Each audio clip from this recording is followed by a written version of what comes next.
बच्चों, पिछले लेक्चर में यानी कि पिछले वीडियो में हमने इकाई पहली यातायात के प्रथम विभाग का अभ्यास किया था।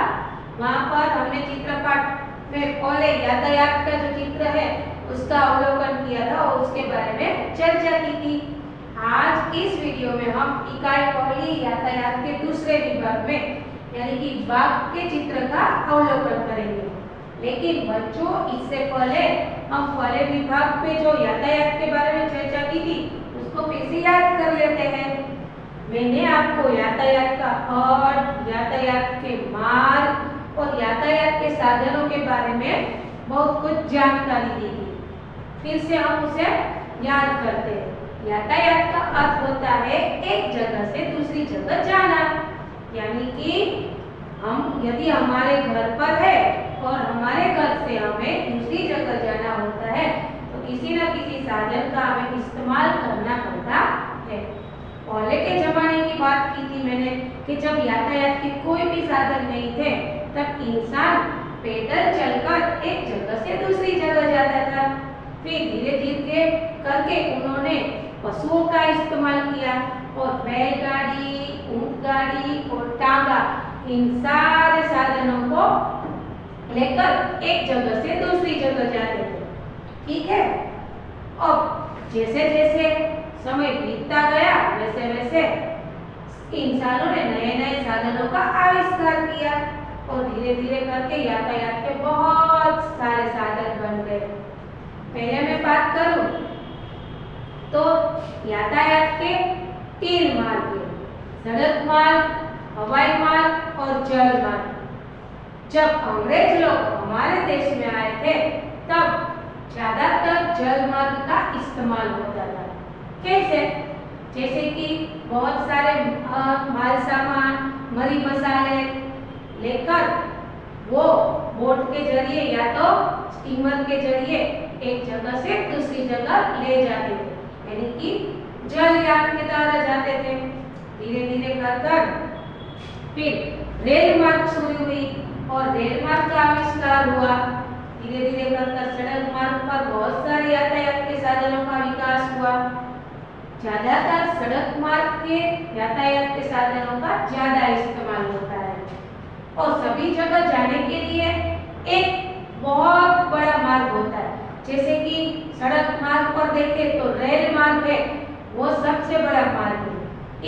इसके जरिए बहुत सारे लोग जैसे कि 1300 लोग एक साथ मुसाफरी कर सकते हैं, एक जगह से दूसरी जगह जा सकते हैं। और देखें तो हवाई जहाज यानी कि विमान के जरिए बहुत से लोग मुसाफरी कर सकते हैं। और आगे देखें तो स्टीमर, नौका या जल के माध्यम की बात करें तो स्टीमर में भी बहुत सारे लोग एक जगह से दूसरी जगह जा सकते हैं। स्टीमर में भी बहुत सारी व्यवस्थाएं होती है, बहुत सारी सुविधाएं होती है।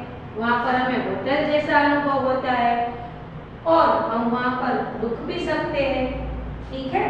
तो बारी बारी से हमने इसका अभ्यास किया था कि जल मार्ग में नौका, बोट, स्टीमर, ये सारे साधन हैं जो एक जगह से दूसरी जगह ले जाते हैं और बहुत से सारे साधनों को यानी कि माल सामान को भी ले जा सकते हैं।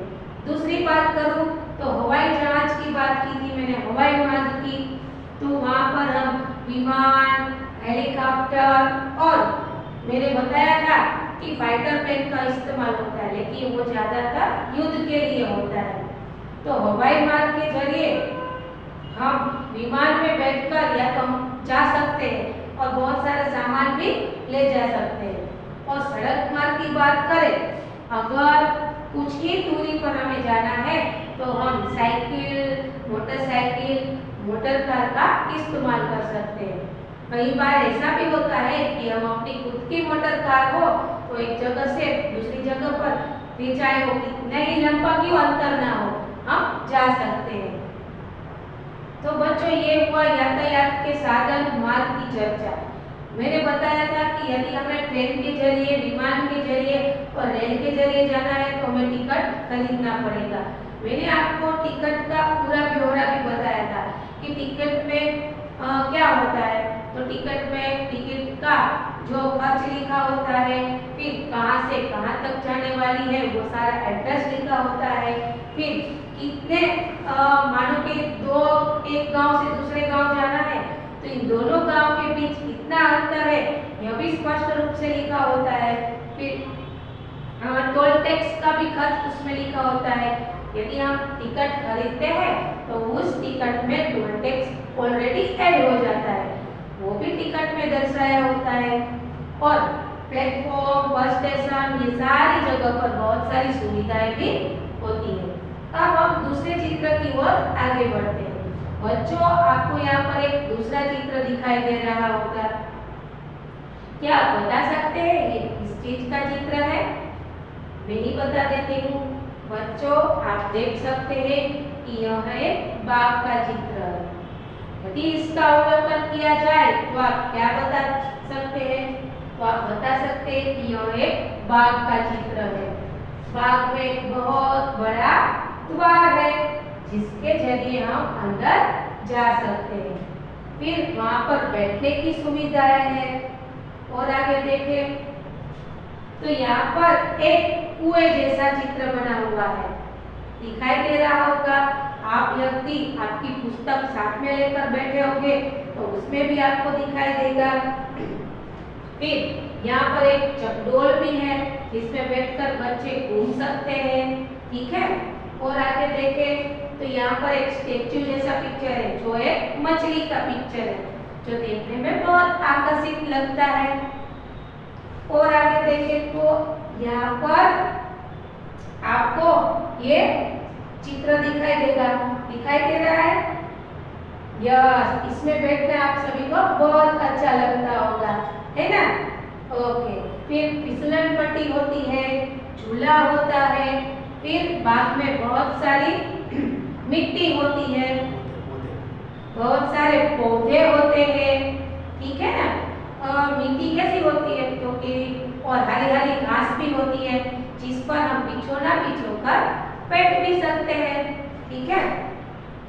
तो फिर से आप अपनी कॉपी में देखेंगे तो आपको दिखाई देगा कि यह एक बाग का चित्र है। बाग में बैठने की सुविधाएं हैं, बाग में हरी हरी घास है, बाग में पौधे होते हैं, बाग में ये आपके खेलने के बहुत सारे साधन होते हैं। कई बार तो बहुत सारे बाग ऐसे भी होते हैं जहाँ पर हम अपनी फिटनेस के साधनों का भी इस्तेमाल कर सकते हैं। और जो आपको ज्यादा अच्छा लगता है वो फिसलन पट्टी, झूला, ये सभी चीज होती है। अब मैं बात बताऊं कि बहुत सारे बागों में बहुत सारे बड़े बड़े पौधे होते हैं या तो बड़े बड़े वृक्ष, पेड़ होते हैं। यहाँ पर आपको कुछ पौधे दिखाई देंगे। तो यहाँ पर आपके बाग का जो चित्र है उसमें ज्यादातर फूलों के ही पौधे लगे हुए हैं।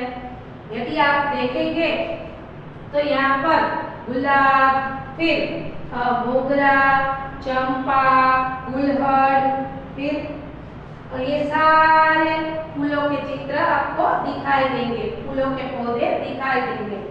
अब ये फूलों पर देखो एक तितली बैठी हुई है। आपने बहुत सारी तितलियां देखी होगी। हाँ, तितलियां कैसी होती है? तितलियां रंग बिरंगी होती है। तितलियां क्यों फूलों पर बैठती है? क्योंकि उसको फूलों का रस बहुत पसंद होता है। अब जब फूलों के पौधे की ही बात निकली है तो मैं आपको बता दूं कि फूल कैसे कैसे होते हैं। तो फूल तो रंग बिरंगी होते हैं। कुछ फूल है वो लाल रंग के होते हैं, कुछ फूल है वो सफेद रंग के होते हैं, कुछ पीले रंग के होते हैं। ओके, फूलों का इस्तेमाल कहाँ कहाँ होता है? तो सबसे पहले आप यही बताएंगे कि वह मंदिर में ईश्वर यानी कि भगवान के चरणों में चढ़ाए जाते हैं। फिर उसकी मालाएं बनाई जाती है, वो भी भगवान को पहनाई जाती है। कई बार हम भी उस माला का इस्तेमाल करते हैं। फिर बहुत सारे ऐसे फूल हो जिसको वेणी बनाई जाती है और बालों पे लगाई जाती है। और एक बात बता दूं, शादियों में भी फूलों का इस्तेमाल होता है। यदि हम शादी की कार देखेंगे तो वो फूलों से सजी हुई होती है। और एक बात बता दूं, यदि किसी की मृत्यु हो जाती है तो हम उस पर फूलों को न्योछावर करते हैं, ठीक है। तो बच्चों, आपको ये सारी बात समझ में आ गई होगी। कि यह एक बाग का चित्र है। ज्यादातर बाग में कौन कौन सी चीजें होती है। यहाँ पर आपका जो चित्र है उसमें फूलों के ही पौधे दिखाई दे रहे हैं।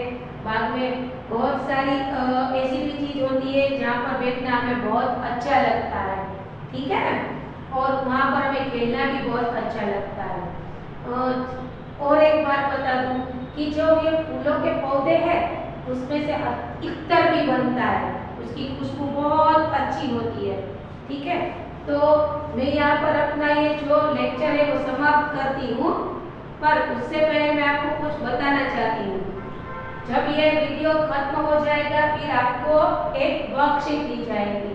आपको वो वर्कशीट आपको जिस तरीके से समझ में आया है उस हिसाब से उस वर्कशीट को पूरा करना है। यानी कि उसमें बहुत सारे प्रश्न दिए गए होंगे, तो बारी बारी से आपको वो प्रश्न और उसके उत्तर लिखने और ये सारी चीज आपको अपनी रफ बुक में लिखनी हो। पहले आप उस दिन का जो दिनांक है वो डालेंगे, फिर आप विषय डालेंगे और फिर आप वर्कशीट है, पहली है, दूसरी है या तीसरी है, वो वर्कशीट वो लिखेंगे और फिर ये सारे जो क्वेश्चन आंसर मैंने वर्कशीट में दिए हैं वो उसको फिलअप करना है। दूसरे दिन जब आप ऑनलाइन लेक्चर में आएंगे तब ये सारा आपका होमवर्क चेक होगा। तो बच्चों में आशा रखती हूँ कि आपको ये चित्र का अवलोकन पूरा समझ में आ गया होगा, ठीक है।